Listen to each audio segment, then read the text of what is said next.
കൂട്ടുകാരെ, എനിക്ക് സമാധാനമായിട്ട് ഭാവിയിലേക്കുള്ള എൻ്റെ കാര്യങ്ങൾ ചെയ്തു തീർക്കാൻ പറ്റാതായി. കാരണം അങ്ങനെ ചില കുലപതികൾ ഇറങ്ങിയിരിക്കുന്നാൽ എന്ത് ചെയ്യും? അപ്പോൾ എന്നെക്കൊണ്ട് ഇതൊക്കെ പറയിക്കുന്നതല്ലേ? നിങ്ങളൊക്കെ ഒന്ന് ആലോചിച്ച് നോക്കൂ. ഒരാളുടെ ജീവിതത്തിൽ, അല്ലെങ്കിൽ ഒരു അമ്മയുടെയും കുഞ്ഞിൻ്റെയും ജീവിതത്തിൽ ഇത്രയേറെ കോളിളക്കം സൃഷ്ടിക്കുന്നവരോട് ഇതെല്ലാം ആക്കിപ്പോലും പറയാൻ പറ്റത്തില്ല. എന്നുവെച്ചാൽ അവർക്ക് മനസ്സിലാവത്തില്ല, തലയ്ക്കകത്ത് കയറത്തില്ല. നമ്മൾ എന്ത് ചെയ്യാനാണ്?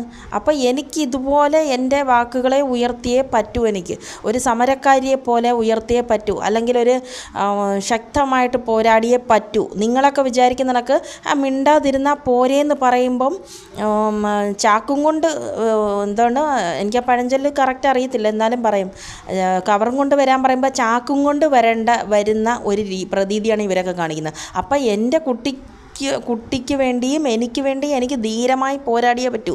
ഇതിലെന്താ തെറ്റുള്ളത്? നിങ്ങളുടെ ആരുടെയെങ്കിലും ജീവിതത്തിൽ ഇതുപോലെ കിടന്ന് അത്രയും അങ്ങോട്ട് കളിക്കത്തില്ലായിരുന്നു.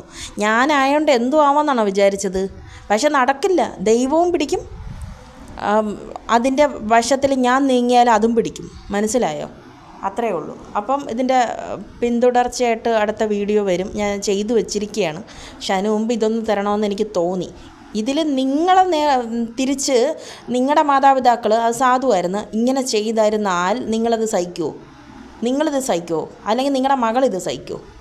അവരുടെ മക്കളോട് മറ്റാരെങ്കിലും ചെയ്താൽ ഒന്ന് ആലോചിച്ച് നോക്ക് നിൻ്റെയൊക്കെ ബുദ്ധിയിൽ.